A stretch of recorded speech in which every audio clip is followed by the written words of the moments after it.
If you're like me and you are scared of having a heart attack, then you're going to be very excited by my next guest. Yes, I am speaking to Dr. Philip Ovadia. So, conducting over 3,000 heart surgeries taught Dr. Philip Ovadia that good health comes from lifestyle and nutrition, not surgery and medication. Huh? It's very rare to hear this message from a person or a product of our medical industry. Dr. Philip has actually lost 1,000 pounds, and it's now his mission to help people stay off his operating table by teaching them how to never need a heart surgeon. Welcome to Everyday Ancestral. I'm your host, James Barry. Please enjoy our guest, Dr. Philip Ovadia.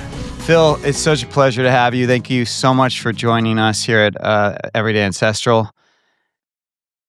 Yeah, good to see you again, James. It's been a while since we've been together in person, but always nice to reconnect and have a great discussion with your audience.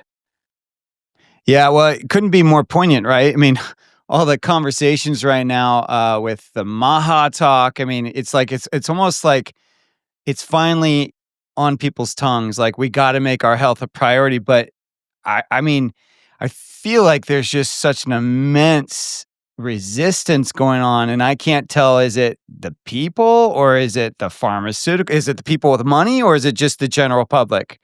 What sense are you getting? Yeah, so very timely discussion. About a week ago, I was actually fortunate enough to be up in Washington, D.C. For the inauguration, attended RFK's inaugural ball, very much the epicenter of the Maha movement. And I'm, certainly on board with it. And this shouldn't be like a contentious political issue, right? Make America healthy again. It shouldn't even be political, right? I mean, Yeah, exactly. We should all want it. I'm excited to see that it's, reaching that level now that there was, a lot of energy around it and so many people that are committed to the movement. And, I think RFK can be a great leader for that. Obviously, he's a bit of a, hot button, I guess you could say. There are many people that take issue with some of the things he talks about. But his overall message is let's make America healthy again. He talks a lot about food quality. And I think, he has the right approach. And, I think the controversial part around the pharmaceuticals and the vaccines, right?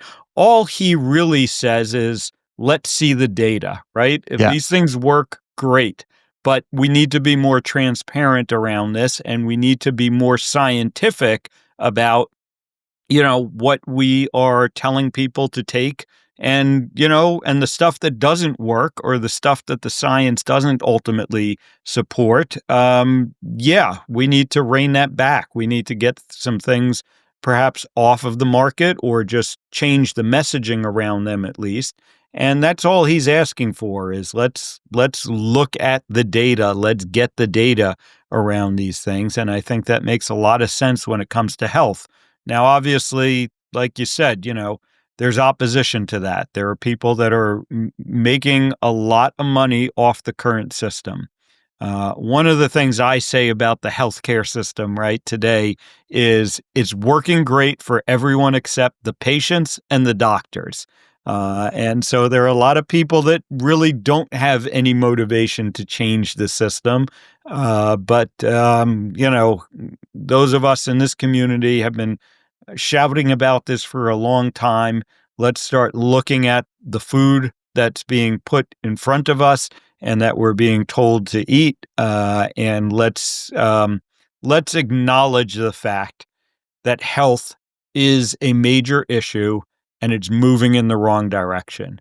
Well, That's and kind of the start to this. you have personal experience, right? I mean, I would love to talk about the perspective of the doctor because you have that unique perspective, which is you were very much trained in Western medicine. You're a surgeon background, and yet something wasn't working, and you took the steps to change that. So, can you kind of bring us back to what wasn't working? What were you taught?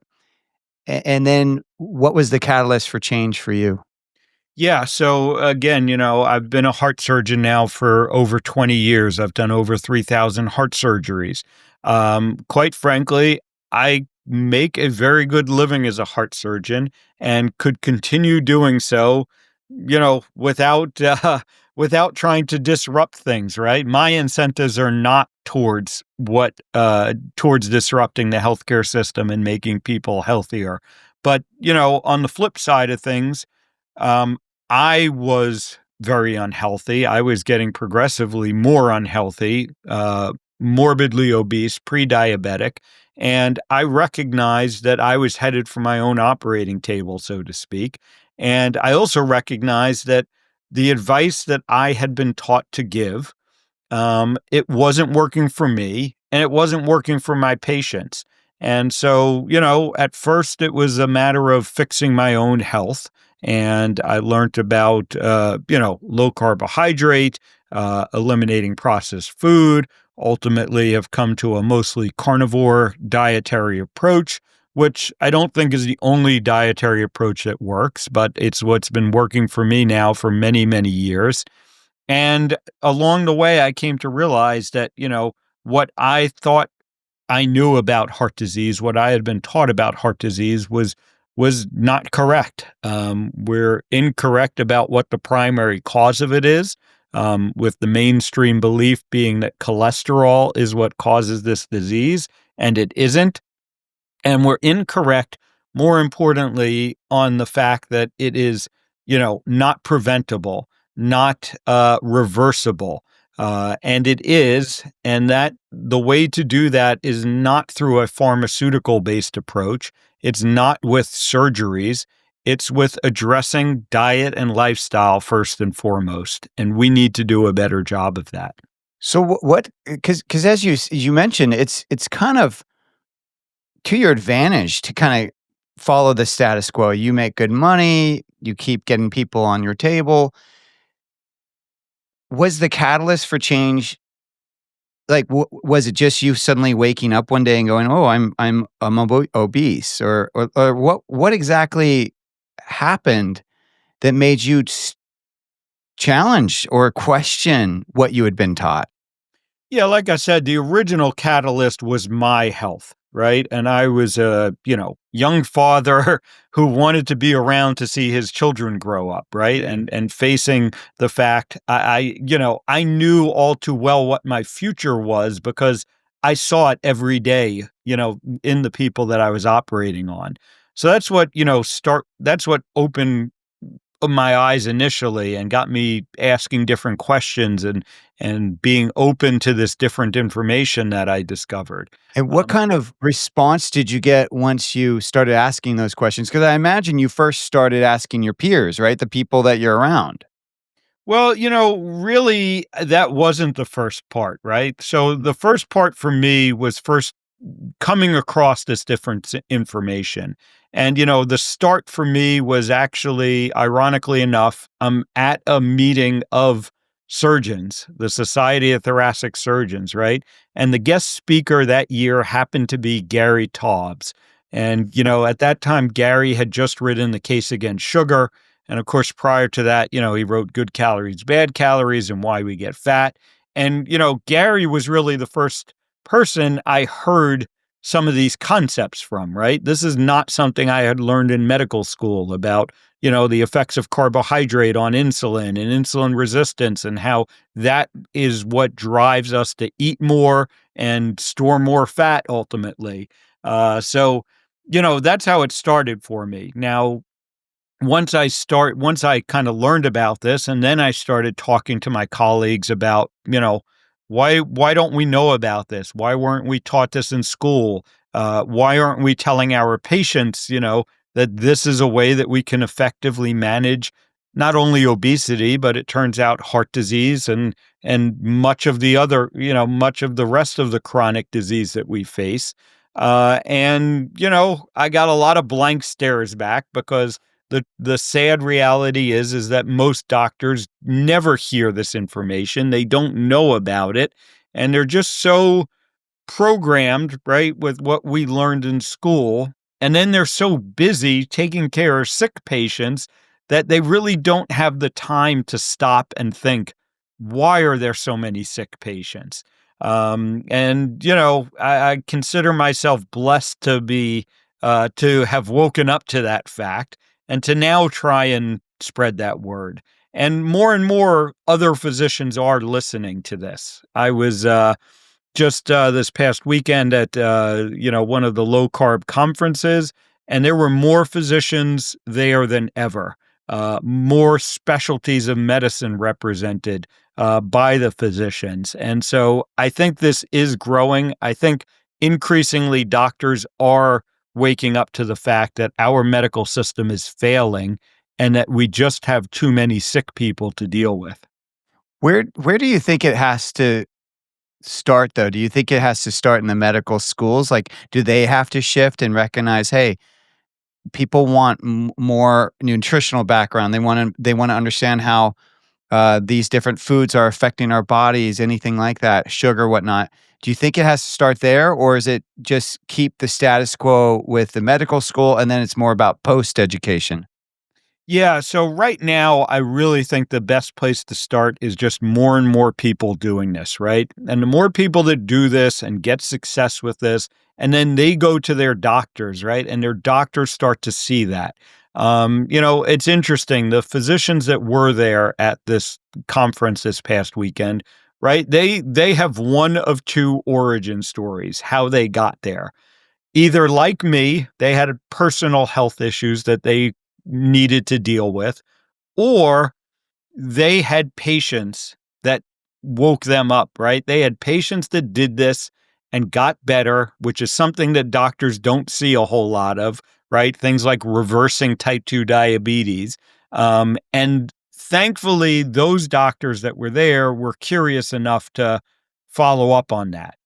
A lot of doctors aren't. A lot of doctors just kind of shrug their shoulders and say, well, that's some anomaly. And they just, put their head back down and they keep plugging away the way they've been trained. But more and more, I think doctors are either being woken up by their patients or by their own health challenges. And I think that's really where it starts. The problem right now is the medical education system is still largely captured by, the pharmaceutical industry.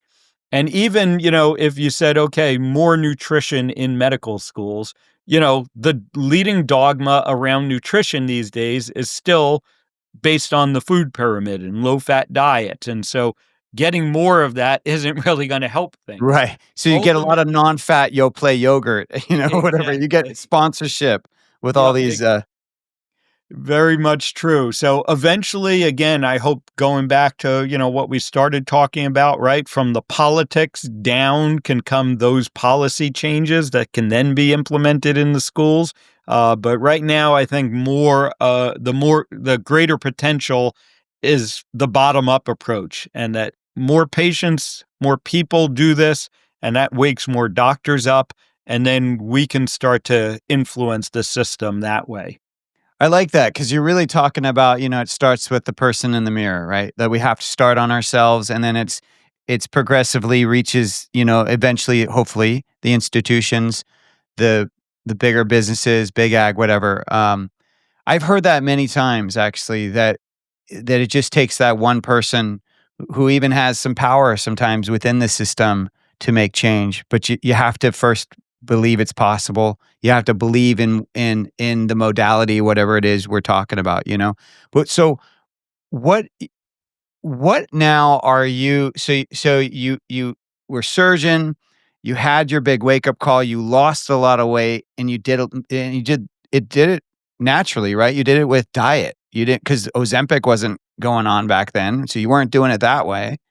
So what are you now how has that shifted in how you deal with patients like or even how you initially interact with them? What's changed? Yeah. So, now as a heart surgeon, right, I can take a more holistic approach with my patients, right? Yes, unfortunately, by the time they get to me, they still usually need the surgery. That might Okay. not be avoidable. But I can be, open with them, right? And I can explain to them that the surgery that I'm going to do isn't going to correct why you ended up here in the first place, why you need this surgery. And if we don't address that, ultimately, you're going to continue to have issues with heart disease. The sad reality is that the majority of patients that undergo heart surgery or have a stent placed, for instance, or even have a heart attack, right?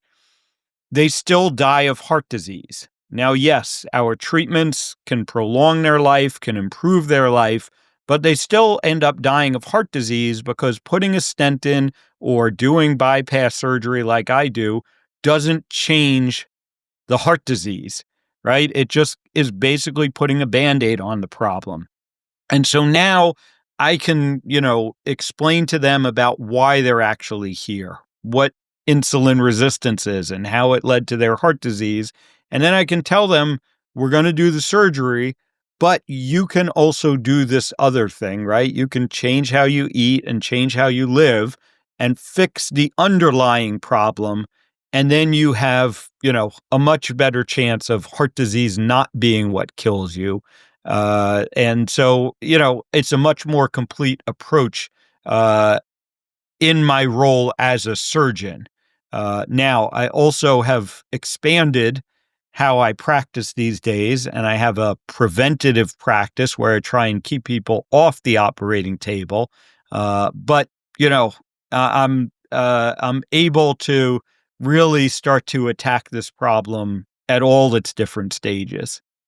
I've always noticed in my 20 years in the health field that most people don't change their diet unless they get sick or someone they love gets sick. So, how compliant are you finding people? Not obviously the people that are coming to your telehealth, because hopefully you're hitting them early, right? You're getting them a little earlier.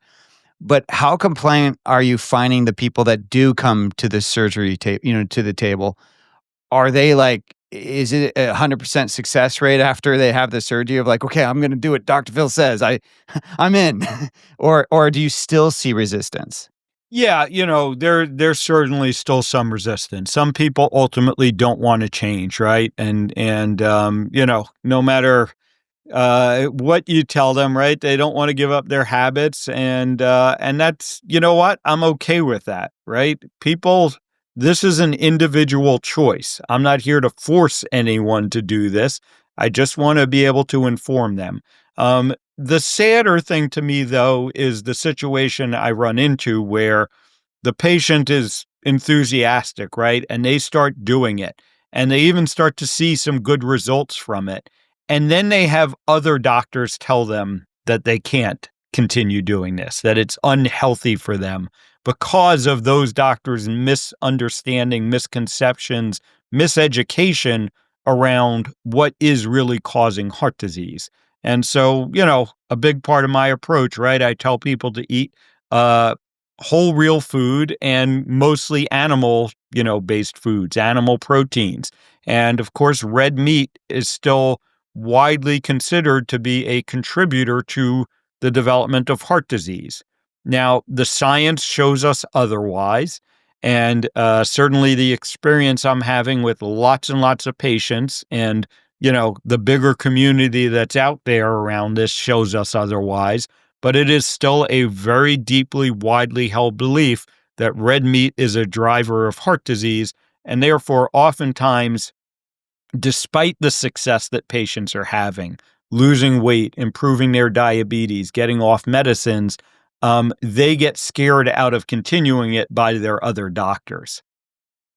Which brings us actually to, I mean, eggs are on that list as well, right? Egg yolks Yep. specifically.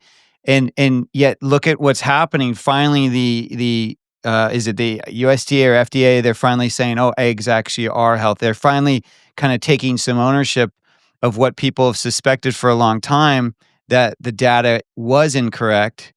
And they're finally saying, oh, actually, these should be added to the healthy list. And yet we haven't really, it hasn't happened long enough for us to truly see the ripple effect of that. But I do think we're going to see a ripple effect that maybe, I don't know, 10 years from now, maybe finally we'll get people not splitting up the egg, maybe. Yeah, no, I agree with you. I think it is going to take quite a while. right? We see this all the time that the institutions, right? The systems like the healthcare system, they're very slow to change. And unfortunately, right, this information doesn't really get communicated far and wide like it should.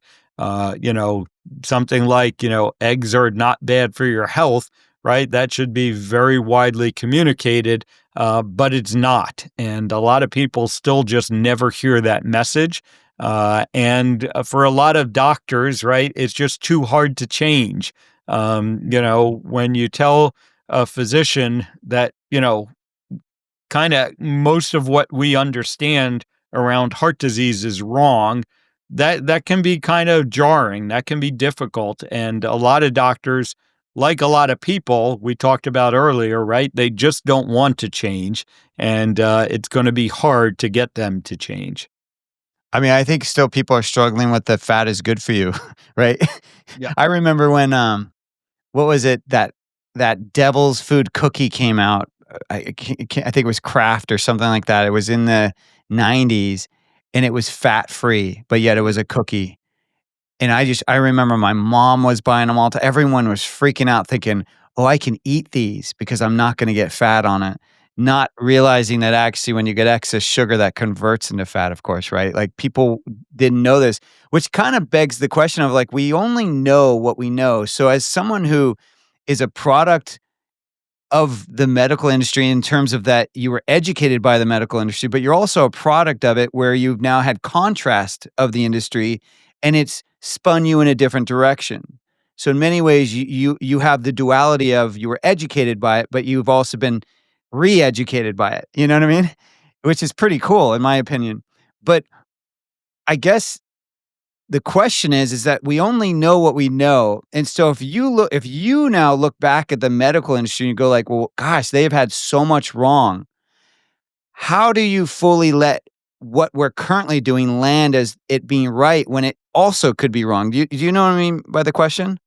Yeah, no, that's I understand that completely, right? And I'm not uh I don't know what the right word is, egotistical enough, right, to say that yeah, I know I'm absolutely right.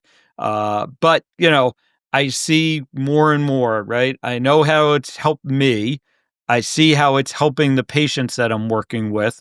I see, all of the great health improvements that are going on within our community, and and I also see, that the previous recommendations just did not work.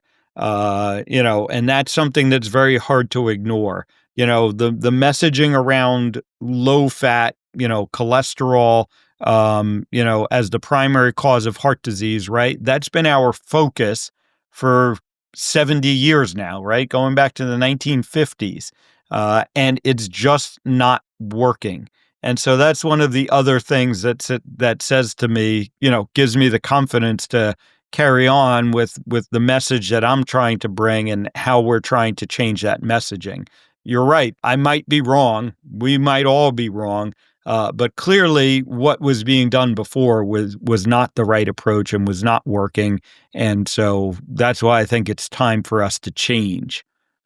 What do you think we are getting right now? Like, for example, seed oils, do you think they are as bad as, social media influencers are telling us now? Are they probably the bigger culprit of inflammation than, saturated fats, for example? Well, they're definitely a bigger problem than saturated fat is because saturated fat is not a problem when it comes to our health. The real question is, right, when are seed oils more harmful than sugar essentially, right? Or more harmful than refined carbohydrates? And the honest answer is I don't know the answer to that. I just know that processed food, which combines those two things, is very problematic. And so that's kind of the first focus that I hope to see, right? Let's eliminate the processed food. Let's get back to eating whole, real food. I think that's where this starts with. You know, Over time, I guess we can then work on the nuance of, was it the seed oils or, was it the sugar?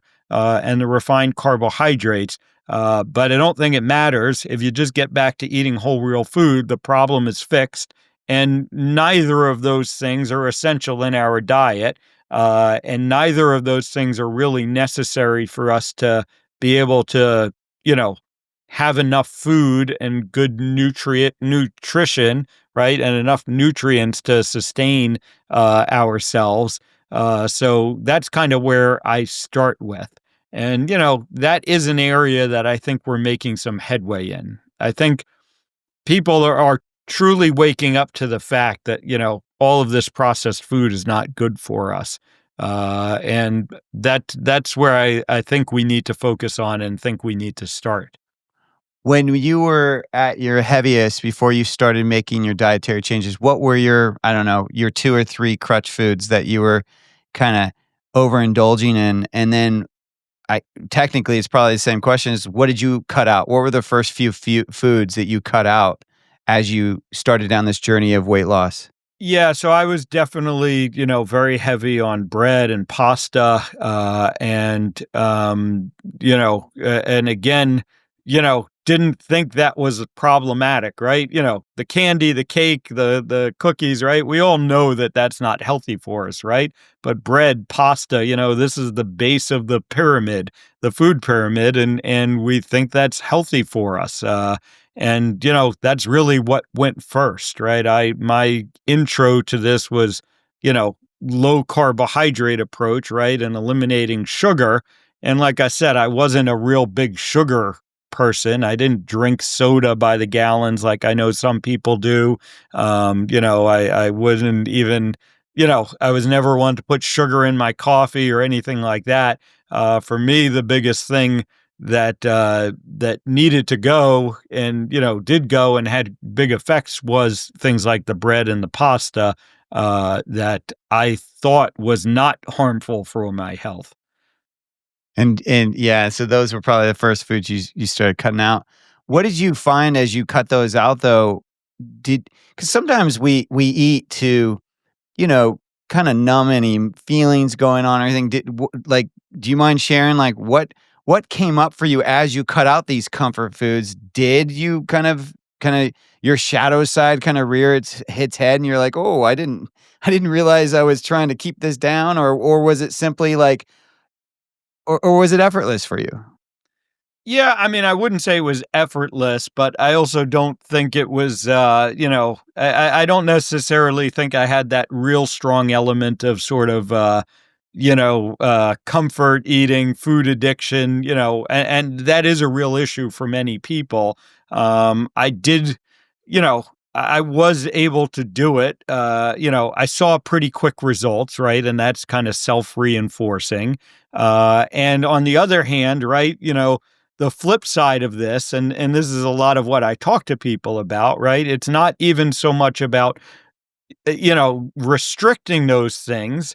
It's, reintroducing those other things like steak and ground beef that, I would shy away from in the past, and eggs, another great example.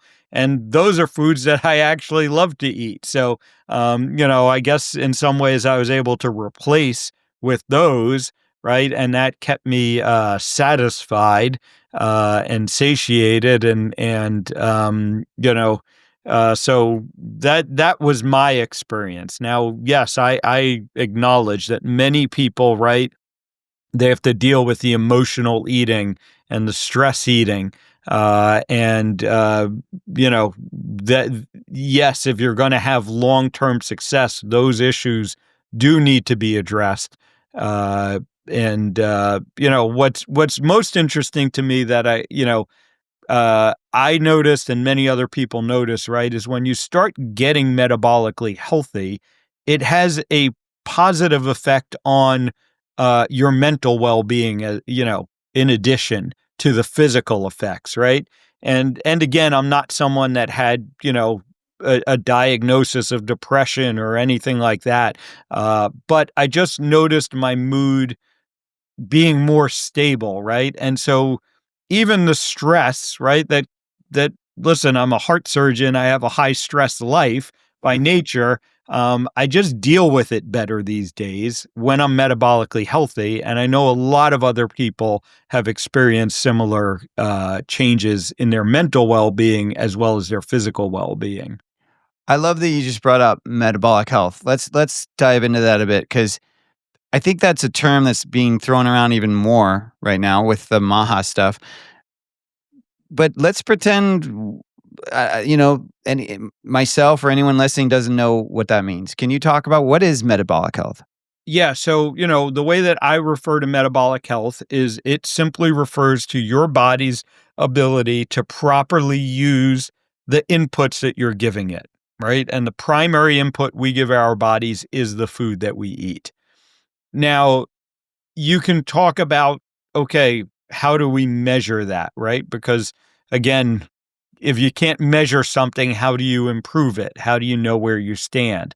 And so I always point people to start with to the 5 basic measures of metabolic health.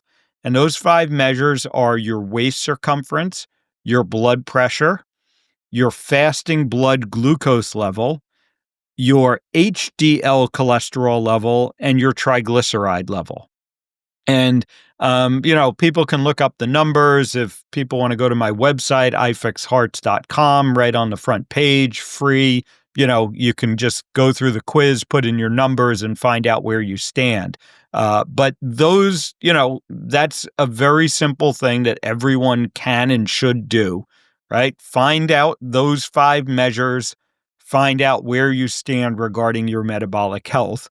Because the shocking statistic is that 93% of the adults in the United States are not metabolically healthy. They don't meet those 5 metrics of good metabolic health. And so chances are, that you're not metabolically healthy. And that can be the wake up call to get you start to working on, making the changes. Because when you're not 93%. 93%. And when And you're so not metabolically healthy, it means that you're at increased risk of not only heart disease that I focus so much on, but cancer, Alzheimer's disease, diabetes, all of these chronic diseases that are plaguing us today, they basically all track back to metabolic health. what I like about your measurements too, and I know of course you mentioned, waistline, but it's not the only measurement. And I think that's one thing that needs to be dispelled. And maybe you can even talk about it is that just being obese or not obese does not determine whether you are healthy.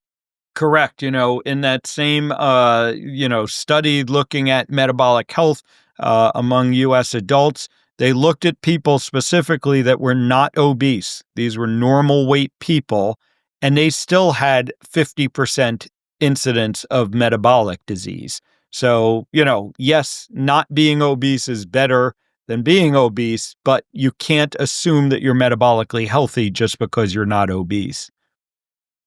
Yeah, that's really interesting. Now, what about let's talk about insulin resistance because I feel like I read somewhere that you you find that one of the root causes of heart disease is insulin resistance. Can you talk about that?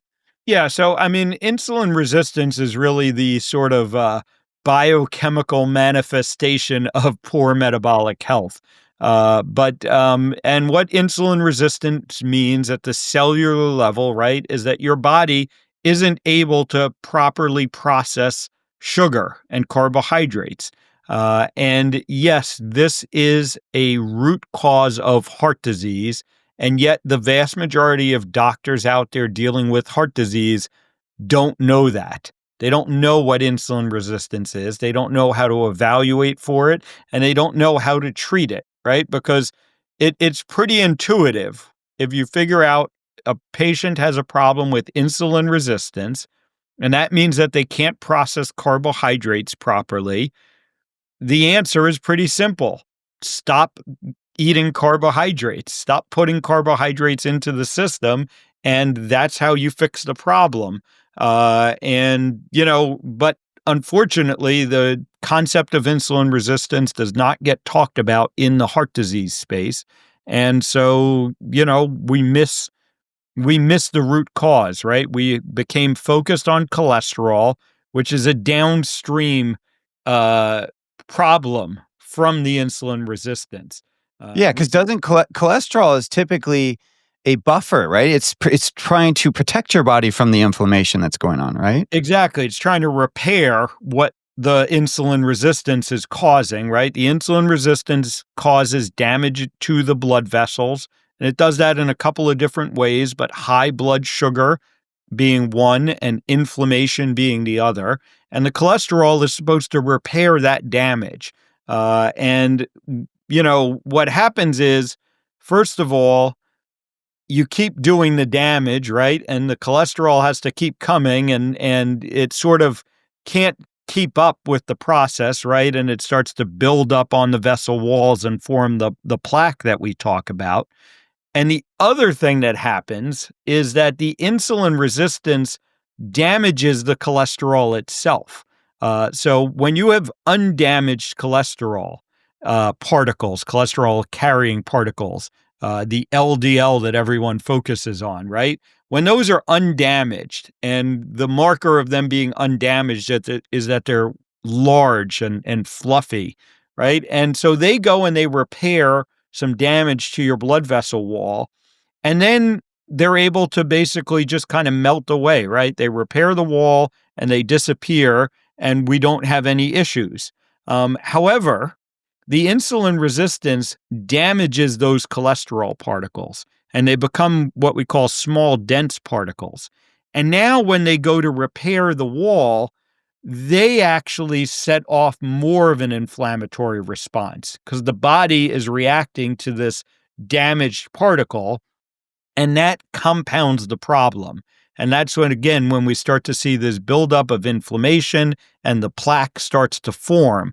But it's only when you have the damaged cholesterol carrying particles, the small, dense LDL, in the presence of vascular damage that we see this. If you have healthy cholesterol, large LDL cholesterol particles floating around in your bloodstream, and you're not insulin resistant and you're not damaging your blood vessels, cholesterol does not cause problems.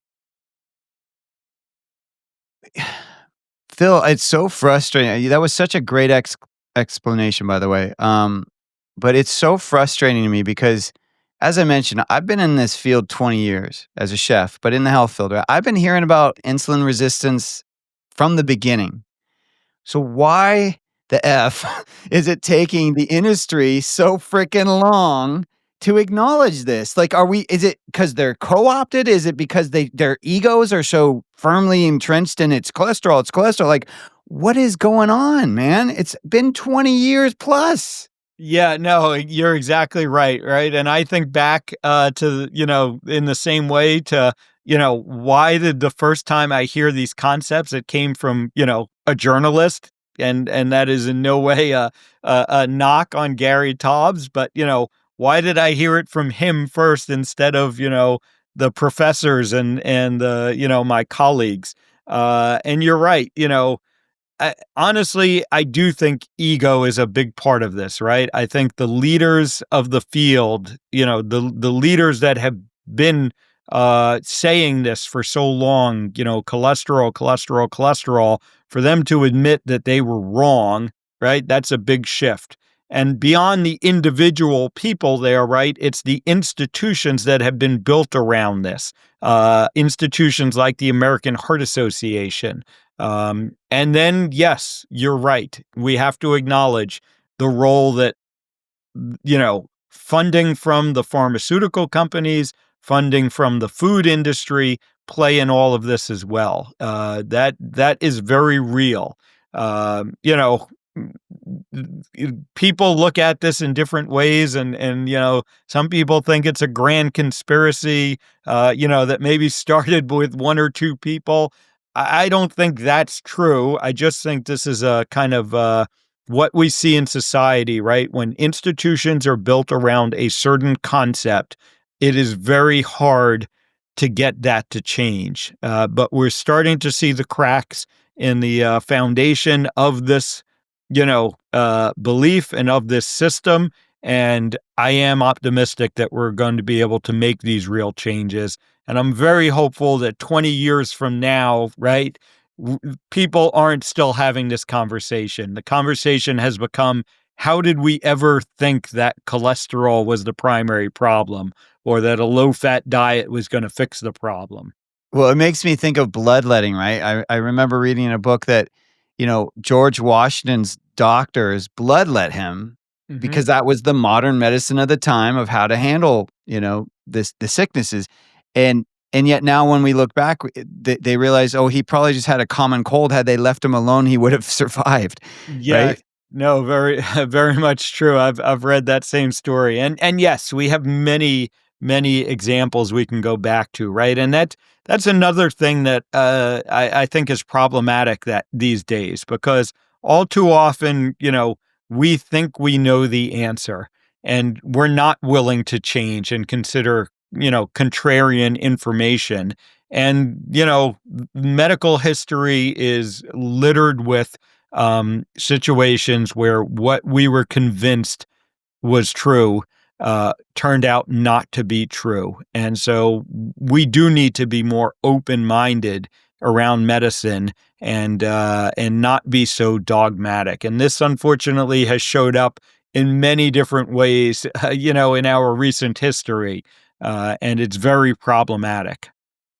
I love hearing you say that, particularly with your background. So it's very encouraging, as we've already mentioned, that if one person can change, then many others can as well. I'm curious, what's your whole take then on the weight loss drugs like Ozempic?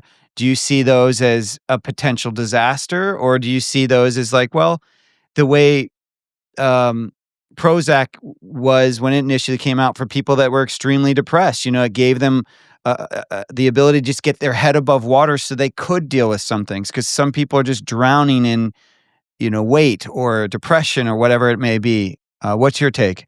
Yeah, a little bit of both. So I do think these medications can be useful and can play a role, but I do see an impending disaster because of the way that they're being used. These medications do appear to be effective, and I, have seen effectiveness, right? When they are used as a short-term adjunct to making the diet and lifestyle changes, right? They can help people that are really struggling at the beginning of this to be able to make some of these changes more effectively. But you got to have an exit ramp. You got to be able to, at some point, say, we don't need the medications any longer. And, the diet and lifestyle changes are now firmly entrenched. And that's our long term plan.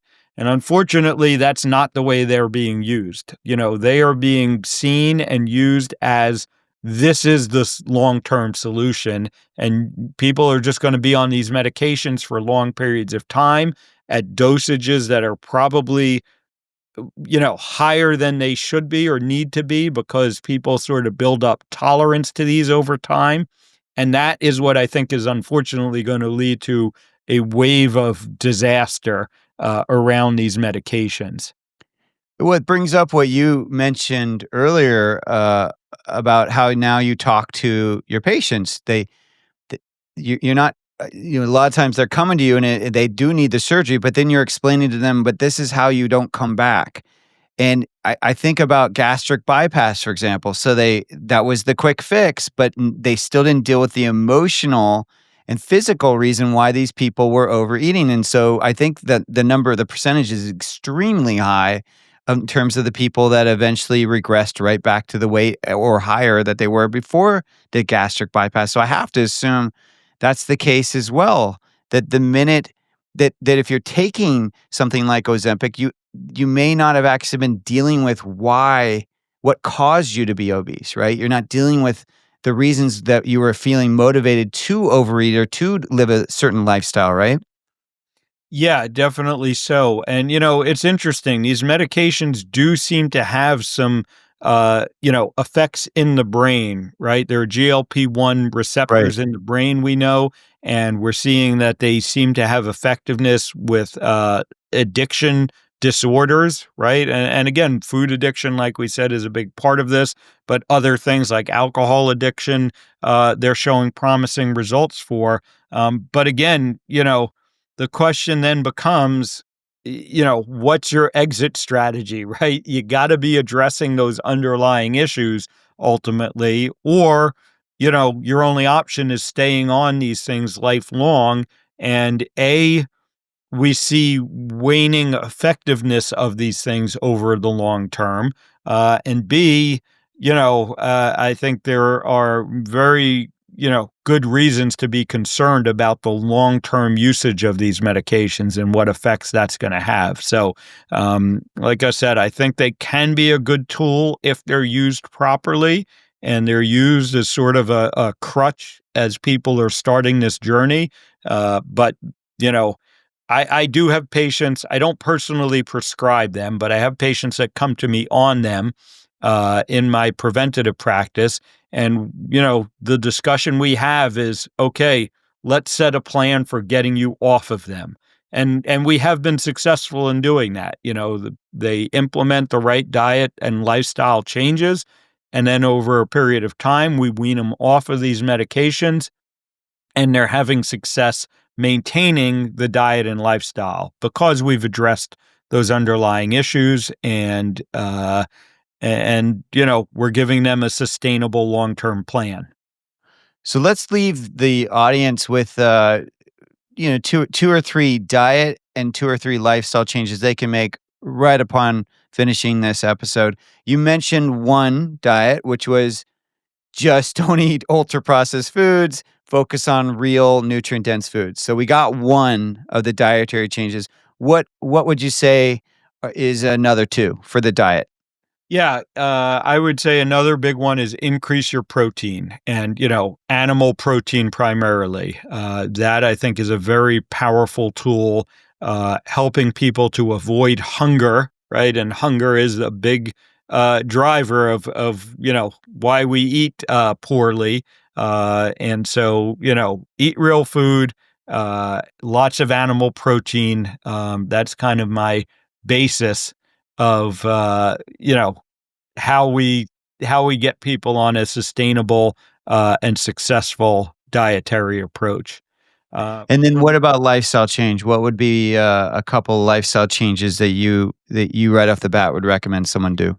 Yeah, so number one is just move more, right? And that doesn't mean you need to go join a gym and spend hours on the treadmill or, on the bicycle. It just means move more, right? Just find those simple things you can do throughout your day to get some extra movement.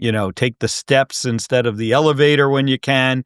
Park further away for work and or if you're out shopping or just, after you eat, take that 10 or 20-minute, walk break and get some more activity in your day. And the other one I would say, around lifestyle is to examine your sleep, right? And I tell people better quality sleep, right? It's not necessarily about more sleep. It's about better quality sleep. So be thinking about some of the things you can do to make that happen. Yeah, some that have really helped me is like one, make sure your room is dark, right? So not a lot of light coming in.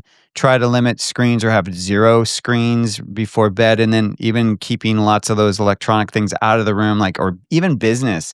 Like my wife and I really try to keep that room sacred, and so that we're not even talking business there because we don't want our brains turning on, when we're in the bedroom, but more getting ready for sleep. Uh, Before I let you go, I do want to ask you because I don't know you well enough to know this answer.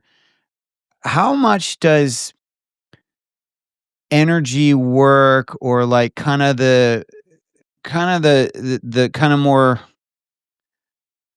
less scientific stuff? The more ethereal kind of stuff. Does that come into play for you? And if so, how? Yeah, I mean, I certainly make efforts to, get good sunlight. That's a big one for me. I have played around with things like cold plunging, right? I was still a little bit on the fence there, but I think getting good sunlight is definitely a priority.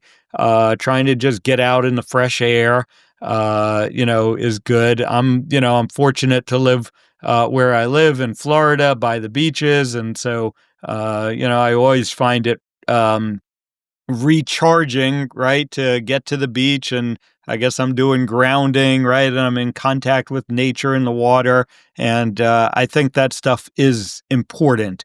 Now, what I tell people is, if you're not getting the diet, right, and you're not getting the lifestyle stuff, I don't think you can overcome it by focusing only on, the energy stuff and the circadian stuff. But I think it certainly is a powerful tool that can, help beyond the more typical diet and lifestyle stuff that we talk about.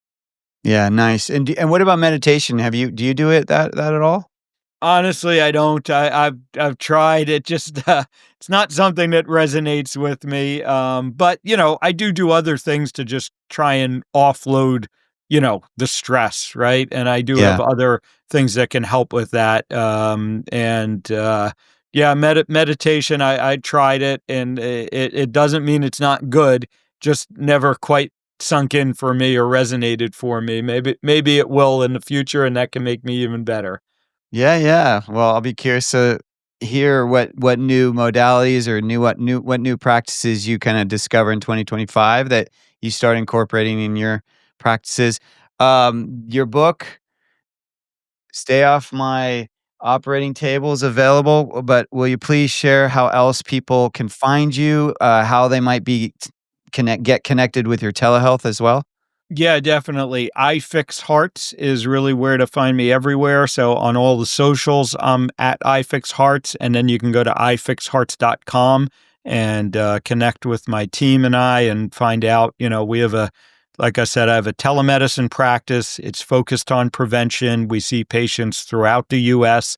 and even international patients, and the goal there is really, like the book says, to keep people off the operating table. So we're happy to connect with people and figure out if working with us is the right thing for you. Well, thank you again, Phil, for showing up and sharing your gold with us. I look forward to seeing you at Hack Your Health 2025. We saw each other in 2024 too. That's a great event. And hopefully I'll see you at some other events as well. But it was a joy meeting you last year and getting to talk further with you today. So thank you so much. Yeah, and thank you for all the great work you've been doing in this space, James. And you've been talking about it for a long time as well. And you bring such a unique aspect with your background as a chef. So thank you for hosting this podcast and for all the work you're doing. Thank you. And thank you all for joining us on this episode. Make sure to share with your friends and stay curious. Have a great day. Thank you so much for joining me on Everyday Ancestral. If you enjoyed this episode, hit subscribe so you don't miss the next one. You can find the show notes, links, and resources mentioned at eatpluck.com. That's eatpluck.com. And hey, if you know someone who'd get something out of this, share it with them too. Stay curious, live well, and keep it ancestral.